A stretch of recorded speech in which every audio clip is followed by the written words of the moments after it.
Alors bonjour à tous et bonjour à toutes. Donc l'objectif de cette petite vidéo, c'est d'essayer de répondre à quelques questions qui m'ont été posées par rapport au travail que nous vous avons demandé de faire avec Christiane en HLP pour la spécialité, à partir de la lecture de l'ouvrage que l'on vous a donné de Diderot, hein, donc du supplément en voyage de Bougainville. Alors, je vais essayer de dire un petit peu très brièvement ce que j'attends de la partie philosophique, hein, évidemment, pas de la partie qui concerne la littérature.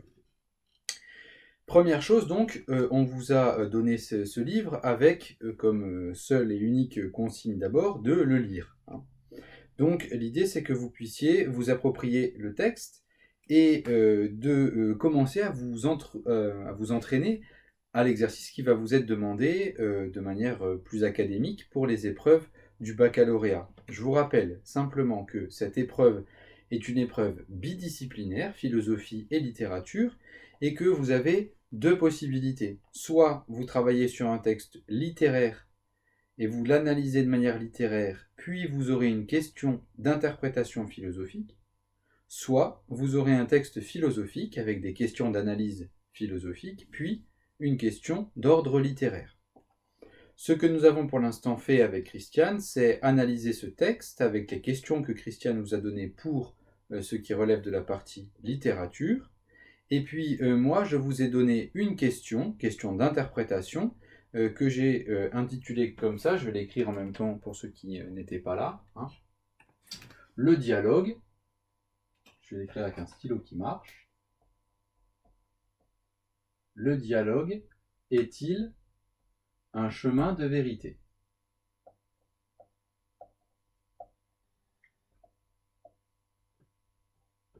Bien. Cette question, comprise si on la lit comme ça, peut paraître un petit peu énigmatique. Qu'est-ce que vous allez écrire? Alors je vous ai conseillé, au moment où je vous ai parlé de cet exercice, de bien vous approprier déjà les parties dialoguées du texte, hein. C'est-à-dire, en fait, tout le texte, à l'exception du chapitre où c'est le discours de l'Otaïtien tout seul, hein, c'est-à-dire le chapitre 2 intitulé Les adieux du vieillard.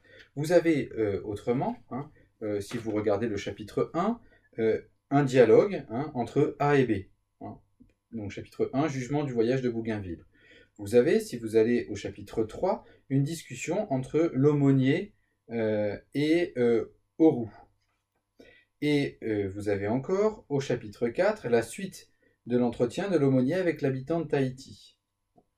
Et enfin, vous avez au chapitre 5 la suite du dialogue entre A et B. Vous observez donc que ce livre, cet ouvrage-là de Diderot, est essentiellement composé de parties dialoguées.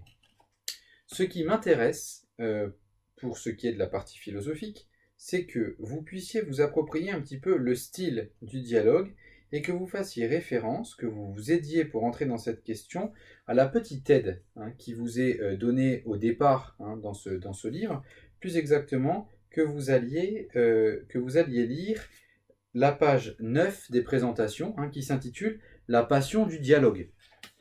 C'est un tout petit paragraphe, hein, vous avez une page dans laquelle on vous présente un petit peu la manière, hein, l'affection en quelque sorte que Diderot accorde au dialogue, hein, son affection pour le dialogue et ce mode d'écriture. Comment vous vous appropriez cette question philosophique?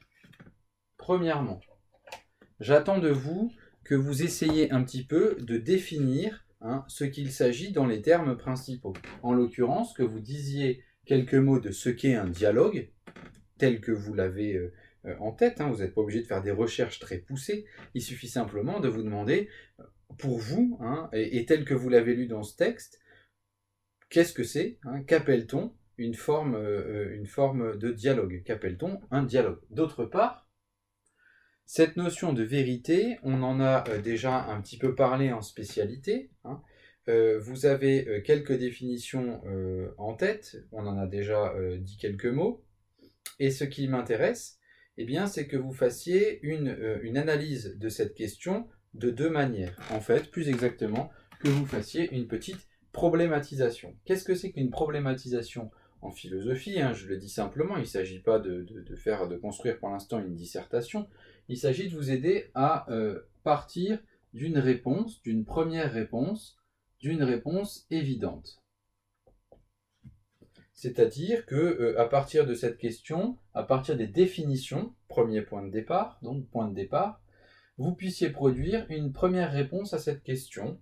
Le dialogue est-il un chemin de vérité? Qu'est-ce qui vous semble évident pour répondre comme première réponse?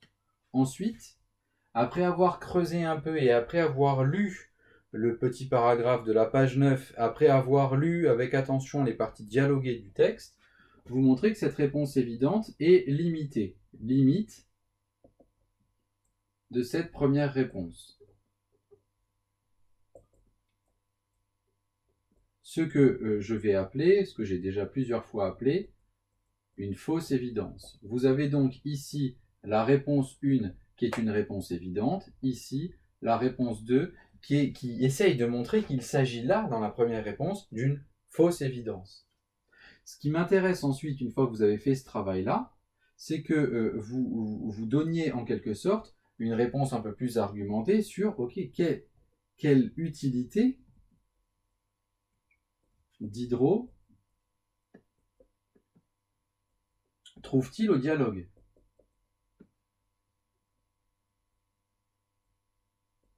Autrement dit, en ayant donné une première réponse à partir de laquelle vous allez réfléchir à une deuxième réponse, vous puissiez ensuite formuler ce qui vous semble être l'utilité du dialogue dans ce texte de Diderot.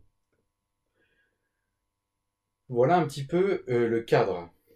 Il ne s'agit pas de faire une dissertation à proprement parler. Ce que je vous conseille de faire, c'est un paragraphe argumenté, avec donc au départ une introduction dans laquelle vous allez faire ceci. Donc, premièrement, définition des deux termes. Deuxièmement, rédaction de cette problématique ici, ce que j'appelle une problématique, c'est-à-dire une réponse et une deuxième réponse, évidence, fausse évidence. Et ensuite, donc ceci étant votre introduction, et ensuite que vous fassiez un paragraphe argumenté dans lequel vous allez chercher dans le texte, dans votre lecture, dans votre compréhension du texte de Diderot, des arguments qui vous permettent de trancher sur Diderot a-t-il pour but par ce dialogue de nous mener à une vérité? Diderot a-t-il pour but dans ce dialogue de nous mener vers autre chose que vers une connaissance vraie?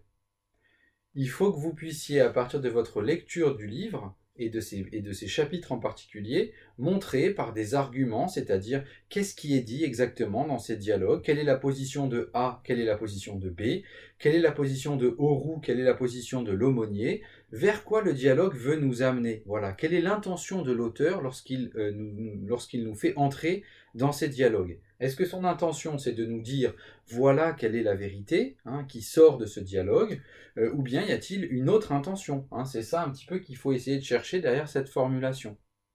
Donc, je répète et je conclue comme ça. Une introduction dans laquelle il y a définition, fausse évidence. Donc, cette partie, ce que j'appelle une problématisation. Puis, ensuite, un paragraphe argumenté dans lequel vous allez chercher des exemples dans le texte, à partir desquels vous construisez des arguments pour répondre à la question que j'ai reformulée ici. En fait, quelle est l'utilité du dialogue par rapport à cette question de la vérité? Bien. Tout petit complément, si vous le souhaitez, il ne s'agit pas de faire des recherches. Vous n'avez pas à rechercher des choses sur Internet ou quoi que ce soit. Vous avez simplement à rendre compte de votre compréhension, de votre lecture du texte. Comment vous comprenez ce texte?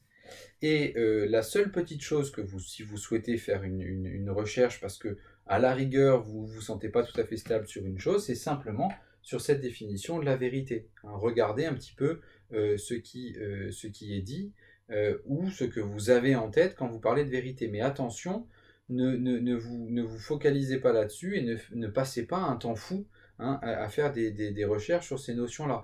Essayez de voir ce que vous comprenez vous-même de la question. Voilà, j'avais l'objectif de faire 10 minutes et ça fait 10 minutes. Bon courage!